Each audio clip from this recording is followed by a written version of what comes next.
Mabibigla umano ang sambayanan kung sino ang nasa likod ng iligal na pogo sa Pampanga. Ito ang inihayag ng Presidential Anti-Organized Crime Commission na nagsasagawa na ng malalimang investigasyon sa umano'y ugnayan ng Lucky South 99 sa Porac at Zunyuan Technology sa Bamban, Tarlac. May ongoing investigation tayo na merong links allegedly yung Hongcheng Zunyuan tsaka yung Lucky South 99. Ongoing pa po yan. Itong mga susunod na mga araw po siguro makikita natin kung sino nga ba ang tunay na may-ari sa likod nitong Lucky South 99. At mabibigla ho ang sambayan ng Pilipino kung sino nga ba talaga nasa likod.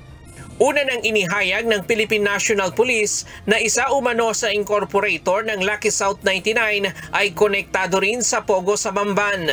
May mga na-recover po doon na mga evidence po na mga pwedeng magsabi na itong mga incorporators po ng Lucky South ay kasama po doon sa illegal activities po doon sa Baufo compound po.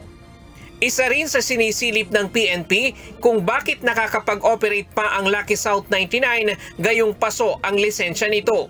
Iniimbestigahan na rin ng PNP kung may nag-leak na impormasyon sa nasabing operasyon. Bago pa dumating ang mga pulis ay tila natunugan na ng mga tao sa loob ng compound ang operasyon. Nirelieve na ng PNP ang Chief of Police ng Porac, Pampanga habang nagsasagawa ng investigasyon. Kagabi, pinasok na ng mga otoridad ang pogo sa Porac matapos makakuha ng search warrant sa Regional Trial Court ng San Fernando, Pampanga. Matatandaang hindi natuloy noon na pasukin ng mga otoridad ang Pogo Compound noong June 5 matapos bawiin nang nag-issue na judge ang search warrant nitong Huwebes.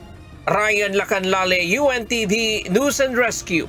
Diyos ang aming sandigan, serbisyo publiko ang aming pinahahalagahan.